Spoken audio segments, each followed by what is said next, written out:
Hi everybody, today we're going to learn about the indirect questions. When do we use the indirect questions? They are normally used for formal situations, and when we use the indirect questions, we are more like polite, okay?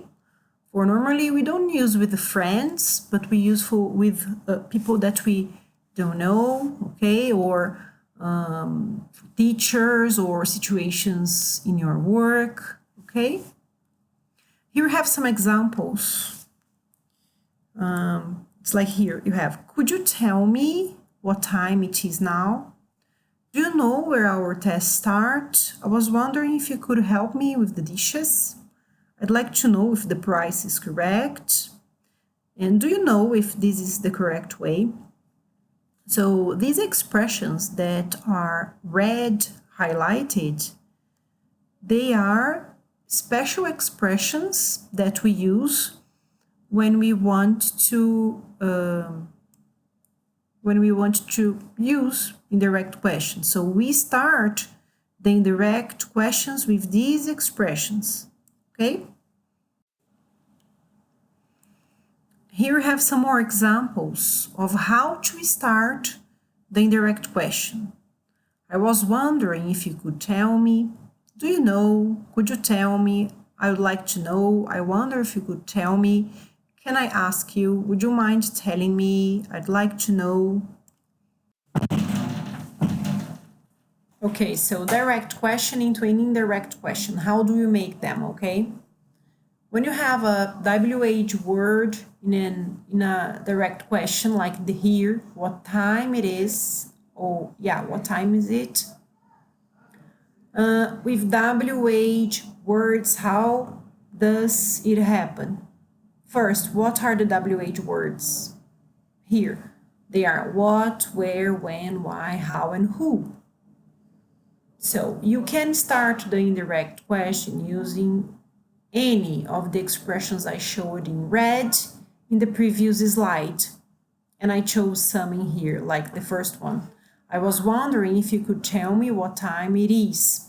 Pay attention to the verb to be, because in the direct question, we have is it.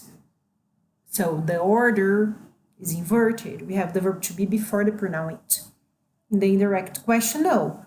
We don't invert the verb to be, okay? We say what time it is. All right, it is. Do you know what time it is? Could you tell me what time it is? Another example, in the simple present, when does the bus come? I was wondering if you could tell me when the bus comes, okay? So the does disappears and we put S into the verb, comes, all right? Do you know when the bus comes? Could you tell me when the bus comes? Okay, another example is from direct question into indirect question again, but in the simple past. When did Peter go to the USA? This is the direct way. I was wondering if you could tell me when Peter went to the USA. So did disappears and you put go into the past and it becomes went, okay? Do you know when Peter went to the USA? Or could you tell me when Peter went to the USA? Another example, how long has she been waiting for the bus? Could you tell me how long she has been waiting for the bus? So has, that in the direct question is before the pronoun she. And here, it comes after the pronoun she, okay? She has been waiting for the bus.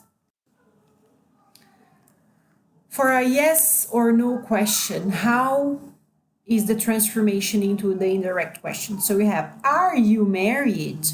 Can I ask you if or whether you are married?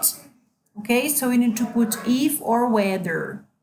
Okay, is Peter working at the office? I was wondering if you could tell me whether Peter is working at the office. All right, so we don't have in any of them, we don't have a WH question. We don't have what or where or who, no. We have the auxiliary, Okay, we have the verb to be, or we have the auxiliary did, or does, or have, or has. It depends on the verb tense. Okay. Another example, did you stay home on the weekend? So would you mind telling me if or whether you stay at home on the weekend? So the verb stay goes to the simple past, stayed. And we don't have the auxiliary did anymore like we had in here, okay?